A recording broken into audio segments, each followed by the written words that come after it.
Aujourd'hui, déjà je vous cale bien. Nouvelle vidéo un petit peu spéciale. Aujourd'hui, on va parler d'un sujet qui est le suivant. Grandir en cité, vivre en cité et être une meuf de cité. That's fucking me, bitch.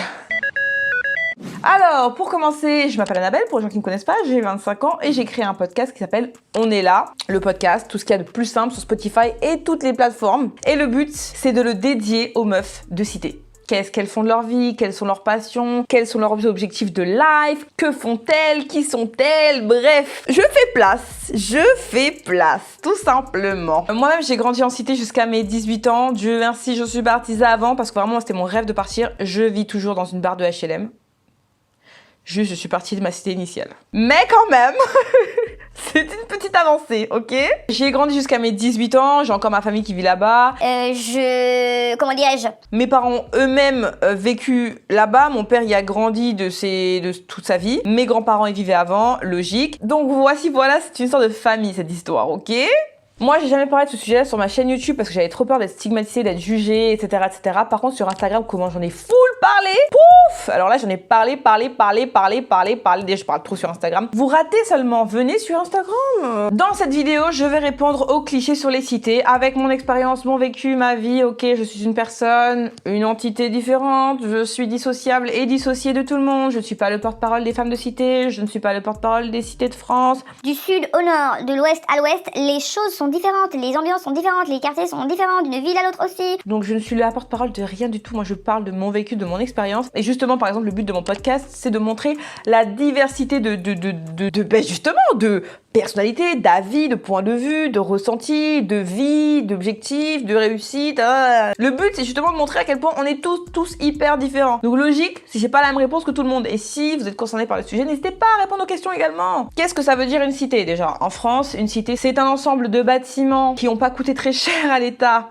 ou à la ville pour des populations qui n'ont pas beaucoup de budget, donc un ensemble de HLM dans lesquels sont logées les personnes souvent défavorisées. Donc les petits smicards et en dessous des smicards. Et mon cheveu, c'est coincé.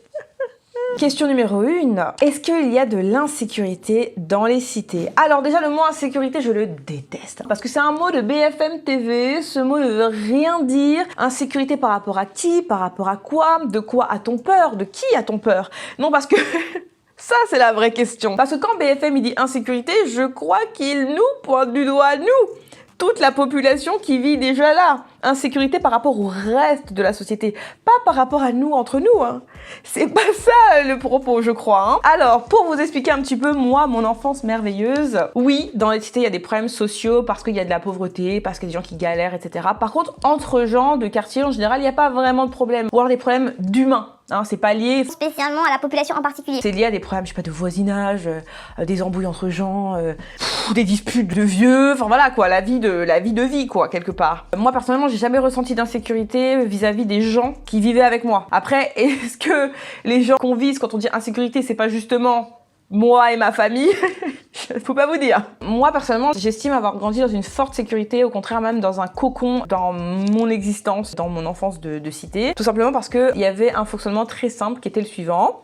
4 immeubles, un parc. 4 immeubles, un parc. Et ça, avec une vingtaine de bâtiments, avec des barres d'immeubles, etc. Donc ça veut dire qu'on est tout le temps enclavé. Alors, ça crée des problèmes sociaux, le fait d'être enclavé, parce qu'on est en dehors, à part de la société, hein, bien sur le côté, hein, on se sent bien enfermé chez nous. Par contre, ce que ça crée aussi, c'est beaucoup de sécurité, parce que on est constamment surveillé par des gens de notre quartier. Moi, il y a un truc que j'appelle l'effet village. C'est comme un village, une cité, tout le monde se connaît. Souvent, les gens, ils sont là depuis 15, 20, 30 ans, 40 ans, 50 ans, depuis toujours. Tout le monde se connaît. Si à un moment, on te connaît pas, c'est sûrement que tu n'habites pas ici. On connaît forcément ta sœur, ton père, ton frère, ton cousin, le voisin de la voisine, du cousin du père, t'es grillé. Et c'est là que je dis que quand j'ai grandi, moi je me sentais en super sécurité parce que je me sentais tout le temps surveillée. Si c'était pas ma mère qui me surveillait par la fenêtre, c'était mon père qui me surveillait par la fenêtre. Si c'était pas mon père qui me surveillait par la fenêtre, c'était le grand frère de machin. Si c'était pas le grand frère de machin, c'était la grande sœur de machin. Si c'était pas la grande sœur de machin, c'était la grand-mère de machin. Il y avait toujours des darons, il y avait toujours des gens à la fenêtre, il y avait toujours des gens partout pour te voir, pour t'entendre, pour t'écouter. Vraiment, te faire kidnapper dans une cité, faut y aller mon pote.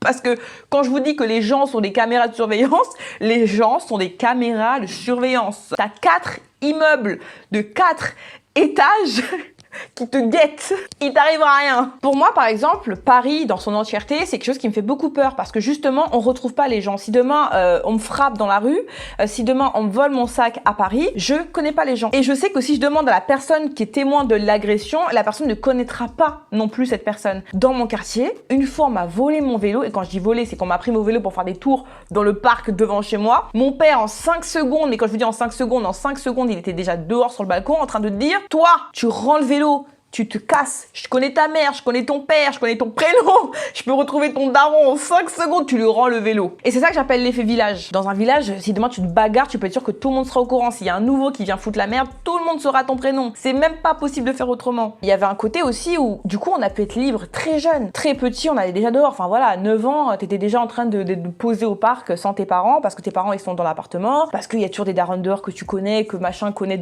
qui connaît. Tu sors avec ton frère dehors, on est dehors. Parce qu'on est tout le temps surveillé. Donc moi, le côté insécurité, je l'ai pas vécu. T'embêtes personne parce que tu sais qu'on va te retrouver. Tu casses pas le vélo de quelqu'un parce que tu sais qu'on va te retrouver. T'emmerdes pas la personne parce que tu sais qu'on va te retrouver. C'est plein de petites choses comme ça qui font qu'en fait, entre nous, il n'y a pas de galère. Il y en a, parce qu'il y en a partout, mais ça favorise pas ces galères. En réalité, l'insécurité, elle est plutôt ressentie par les gens qui sont en dehors des quartiers. Et ça, je pense que c'est plus lié au racisme et à la stigmatisation des pauvres, en fait. L'image qu'on se fait des gens pauvres et l'image qu'on se fait des gens racisés, donc des personnes maghrébines, des personnes noires, des personnes tout simplement issues de l'immigration, ou bien des outre-mer. Je pense que l'insécurité, elle est plutôt ressentie par l'extérieur, par le sentiment d'être raciste.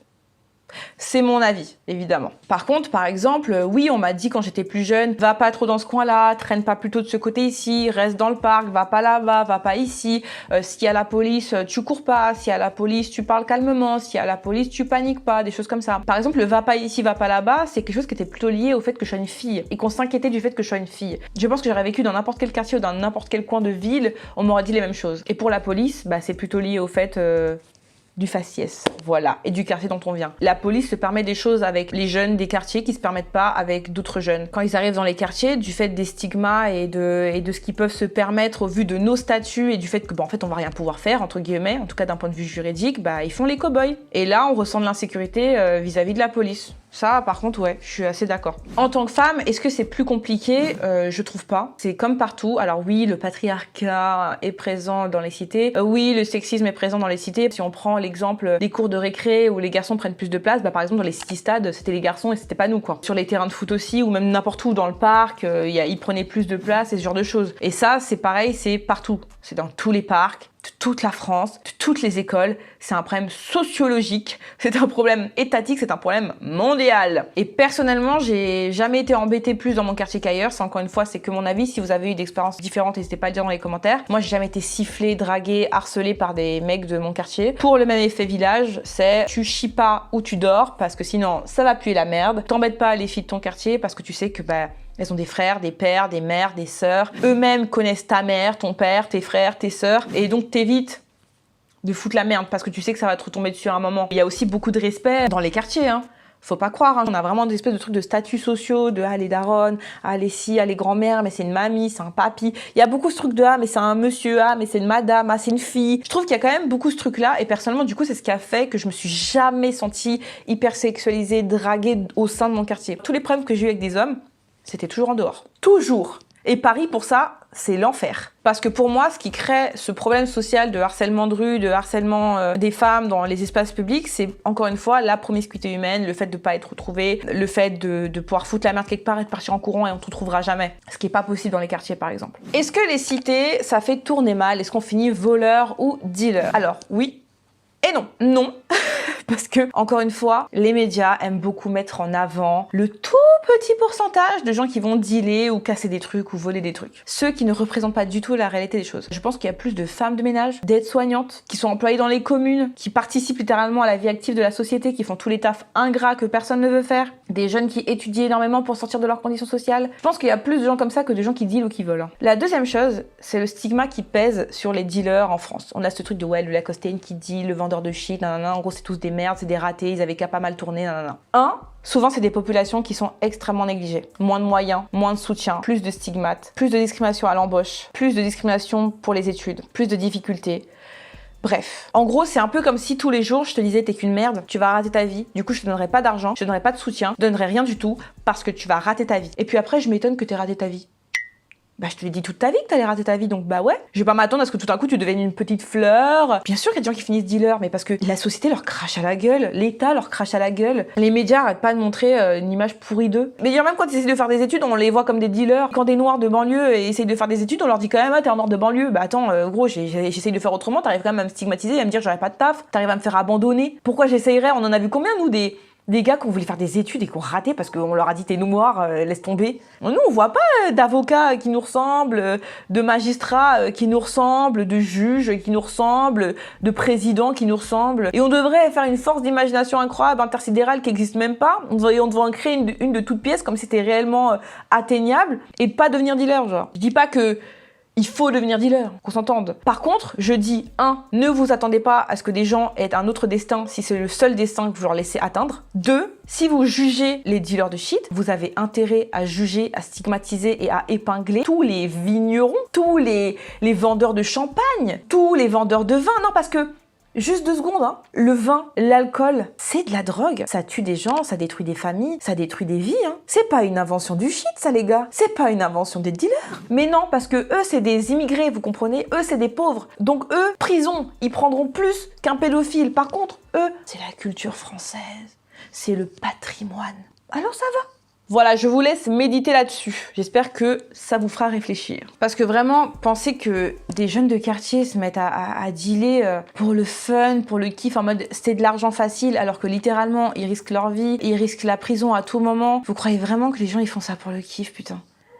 Vous croyez vraiment que ça a fait kiffer les gens de travailler dans l'illégal? Non, ils préfèrent risquer la morgue ou la prison pour mettre leur famille à l'abri. Ils se sacrifient littéralement pour la réussite de leur famille. C'est des gens qui taffent dur en fait, comme d'autres. Juste, c'est illégal. Parce que l'État a dit ça, c'est illégal. Demain, c'est plus illégal, alors vous direz, ah, c'est des businessmen. C'est comment? Être LGBT en cité. Alors ça va être un avis assez court parce qu'en fait, moi, j'ai jamais été out dans ma cité. Ça s'est jamais su, je l'ai jamais dit, etc. Puis moi-même, j'étais pas très au clair avec ça dans ma vie. Donc c'est un sujet qui était un non-sujet. Je pense aussi que l'idée générale, c'est un peu... Ouais, c'est pour les mecs gays que c'est vraiment difficile parce qu'il y a beaucoup d'homophobie, puis il y a des mecs qui font grave les mecs virils et en fait ils tombent dans les caves avec d'autres mecs, quelqu'un. Moi, ça, j'ai pas vu. J'ai pas vécu, c'est pas mon histoire, c'est pas ma vie. Donc je peux pas dire. Peut-être que si vous voulez, dans les prochains épisodes de podcast, on en fera un sujet. Ça serait intéressant d'avoir l'avis d'une autre personne. Par contre, ce que je peux vous dire, moi, c'est que, moi, il est hors de question que ça se sache parce qu'encore une fois, c'est un village. S'il y a une personne qui le sait, tout le monde va savoir, ta mère, ton père, même les gens que tu veux pas qu'ils soient au courant, ils vont être au courant. Et la deuxième chose, c'est le poids du stigma, surtout aux yeux du monde entier. T'es une femme, putain, déjà t'as un boulet au pied. T'es racisée, t'as un deuxième boulet au pied. Tu fais partie de la communauté LGBT, t'as un troisième boulet au pied. Donc en fait, ça commence à faire beaucoup. Et moi, je sais que quand j'ai commencé ma chaîne YouTube, par exemple, je voulais pas parler de mes origines sociales et je voulais pas parler de mon orientation sexuelle parce que j'estimais qu'être une femme métisse, c'était déjà suffisant à porter au quotidien comme cliché, comme stigmate, comme jugement, comme critique. Ça faisait suffisamment d'inspiration pour les insultes. Donc j'ai préféré ne pas trop en dire. Choisit-on de vivre dans une cité et veut-on y rester? Moi, j'ai pas choisi de vivre dans une cité. Le loyer, il était à 300 balles. Mon père et ma mère y vivaient déjà. Mes grands-parents y vivaient déjà. Au vu des revenus de mes parents, c'était soit ça, soit je sais pas où on allait vivre. C'était vraiment ça en fait. Il n'y avait pas de kiff particulier à se dire ouais, on va emménager dans une cité, c'est vraiment tip top, super, méga cool, trop la classe. Non, pas du tout. C'était des raisons purement de bif. En plus, moi, mes parents, ils étaient divorcés. Ils se sont divorcés quand j'avais 4 ans. Ils avaient tous les deux un appartement dans la même cité. Pour vous dire à quel point il fallait qu'on reste là. Mon père, il était là. Ma mère, elle était là. Vraiment des bâtiments à côté. J'étais chez mes 2 parents en garde alternée. Donc, je vivais vraiment là tout le temps. Moi, faut savoir, quand j'étais petite, j'adorais vivre dans mon quartier. Je kiffais ça. Parce que tu vas à la fenêtre, tu sonnes à la porte, en 2 secondes et demie, t'as tes copines. Moi, ma meilleure amie, c'était ma voisine de palier. Donc, merveilleux. Tu sors au parc à l'heure que tu veux, quand tu veux. Enfin, plus ou moins quand tu veux. Tes parents, quand même, ils te gèrent un minimum.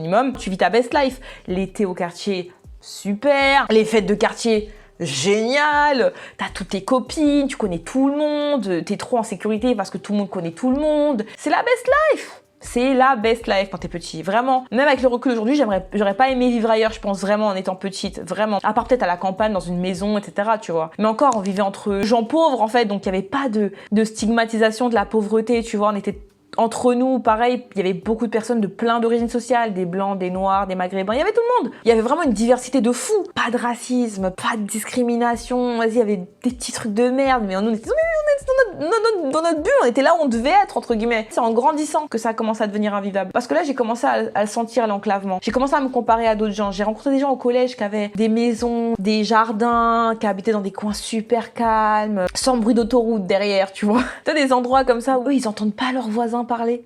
C'est pour moi c'était normal, moi je parlais, je savais qu'on m'entendait, tu vois. J'avais 2 potes, 2 copines de chaque côté, je connaissais toute leur vie, parce que juste les murs c'est du papier mâché.